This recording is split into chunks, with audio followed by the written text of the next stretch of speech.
Okay, so you are looking right now how you can search just for Team Deathmatch in Black Ops 6. So first click on multiplayer, then go down to find a match. Click on it and now different options appear.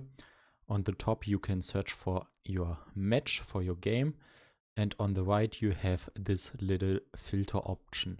By clicking R on the computer or just sliding over it. And now you have two different categories. One's the hardcore game mode and on the left the normal core mode.